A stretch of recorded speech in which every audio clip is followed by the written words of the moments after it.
If you Google the worst movies of 2020, chances are you'll find some very interesting nominations. For this particular one, I had to scroll to the very end of the list of this dodgy website to find it, and this was my very real reaction to discovering Brahms, The Boy, Part 2. The reviews seemed a bit mixed, so I was intrigued to find out why. So if you could smash today's sponsor, the like button, that would be great. Yeah, that didn't sound right. Anyway, let's get into it. Before I begin, I obviously know that this is a sequel to the first movie, and I haven't actually seen that one. But I imagine that the story is a whole lot different in this one, so I'm just gonna, take it as its own movie right now. If I like it, then it's good. If I don't, then thanks for the waste of time, I guess. Fun fact, I've actually seen the movie like twice now. So let's just begin.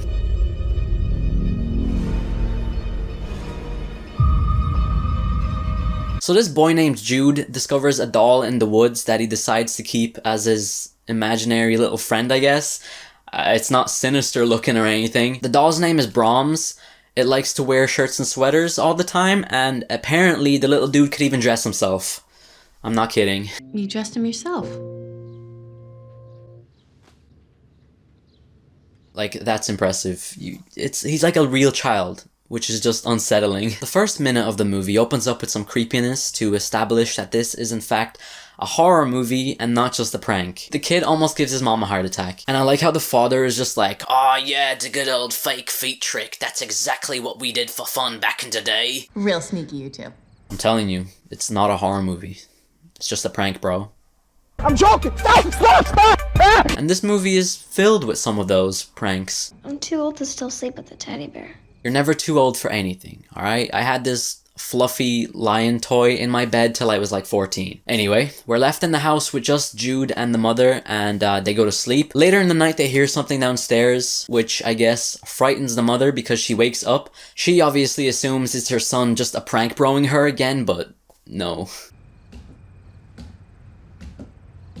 It's this guy. I was honestly laughing the first time I saw this. I don't know, I was expecting a doll to show up and not that. I like how the burglar guy waits until the light turns on to actually, make his move. It's like he was given a cue. Action! Okay, wait. I'm waiting. Come on, I'm waiting. Now!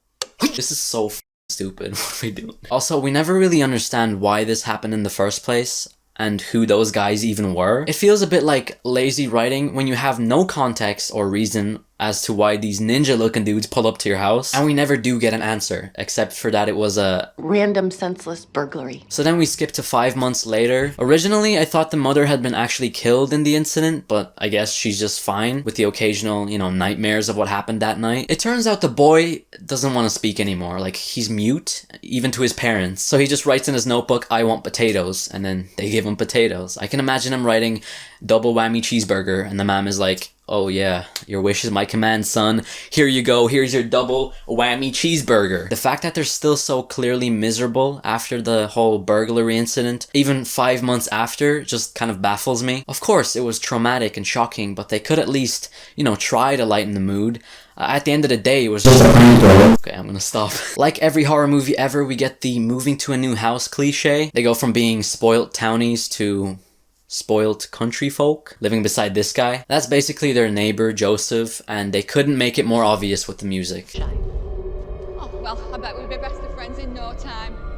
Obviously something is up with that guy. I can't wait to get my double whammy cheeseburger. Hi, welcome to McDonald's. What can I get for you?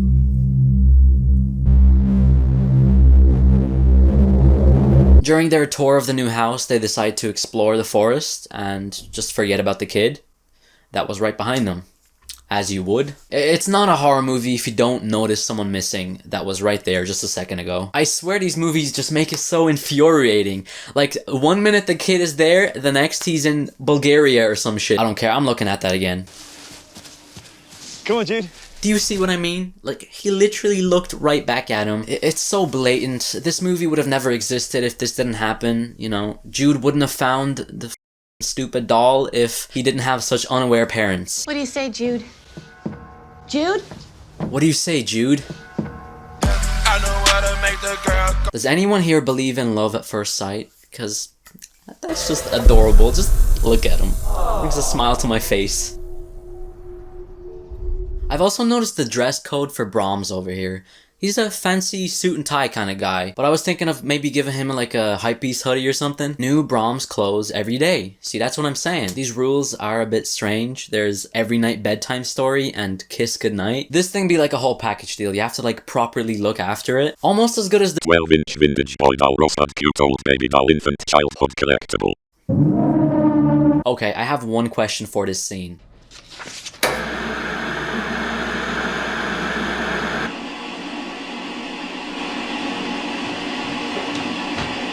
Do modern TVs actually have static? Like, I wouldn't complain if this was one of them old box televisions back in like the 80s, weighed like 50 kg because they were truly old, but this is like pulling at straws here. Like, they're making a digital smart TV have static. Movie, is this the best you could come up with? So the mother, I actually forgot her name, doesn't decide to tell her husband about what's been going on with the doll. You could argue that she thinks it's her son once again pranking her, but she wouldn't even mention it in the slightest way. They're living pretty boring lives. Let me tell you, they're out in the country, indoors, and that was probably the highlight of her week, and yet she's still so hesitant to tell the only person who actually talks to her. Cause Jude ain't saying shit, and don't even look at this guy. Hey, sweetheart. We were just outside and we thought we heard you talking. Hey, yo, Jude, who is this? I was just trying to talk to my friend, alright? So, as I was saying, that girl at the party had some big Over time, Jude becomes increasingly invested in being with his doll at all times and is ready to do another prank when his mom finds his drawings of dead people. And did I mention the dog? The drawing of the dog. The dog? There is no dog here. There was one, and others. You know it's not considered horror if the dog doesn't die at some point in the movie. Like, let's be real, can you name a film with a dog that doesn't die? I have a feeling these writers just want to include like all the cliches they can think of, and I'm not one to hate on something, but like there's not a lot of originality going on here. The main protagonists do like all the dumb things you can imagine. Enter the creepy building, ignore the creepy building sounds, forget about any relevant details, like here for example. I'm sorry I scared you. So good to hear your voice. She doesn't question her son being in this random ass house with Brahms obviously just laying there as usual. The weird mask that he just had on his face that looks exactly like Brahms. Like, where did he even get that? The weird signs that were out in that weird hallway thingy. I'm so glad to hear your voice again, because that's my main focus. We get some insight as to what happened in this building like 100 years ago. Apparently there was a kid who went crazy, killed some people, and lived inside the walls. Now let's play a game of guess the name. Was it A kid named Brahms? Yes! So basically, I guess when he died, the spirit took over this particular doll and, you know, made other people do similar acts of violence. Did you ever find your dog?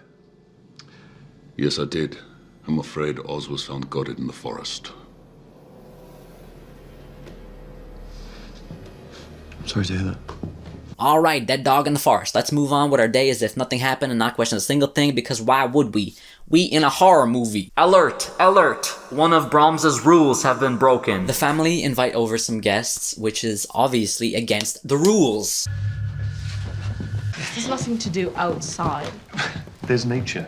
Alright, it's like a video game, but real. Ah yes, the old nature is better than video games theory. But Dad, I'm a beast on Fortnite. How am I supposed to crack 90s in real life? This place sucks.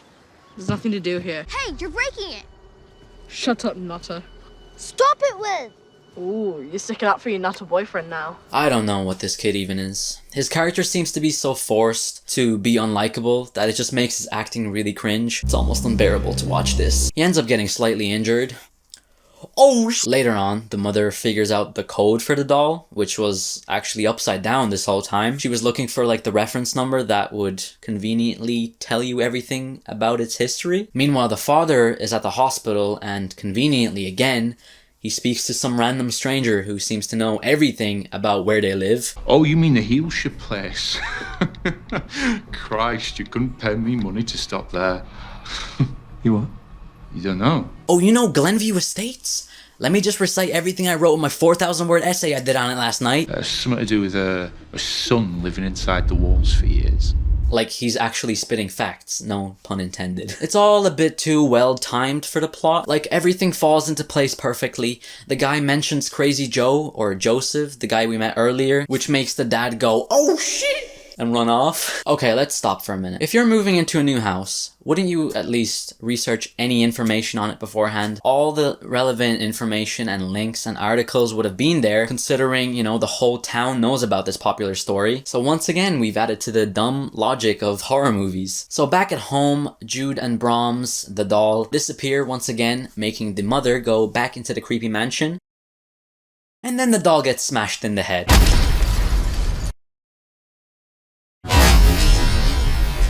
That was so satisfying. You don't know how happy that made me. There were so many instances where I just wanted to personally kick Brahms in the face. What about now?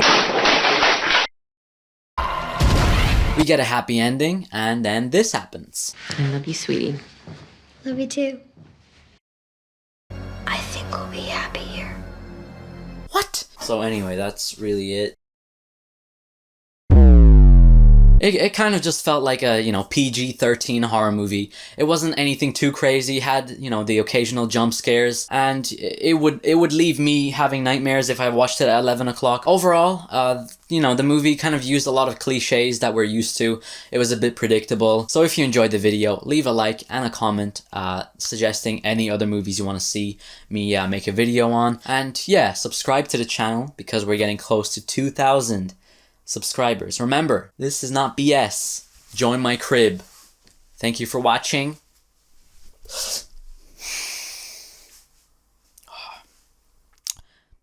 Boop, boop, boop, boop.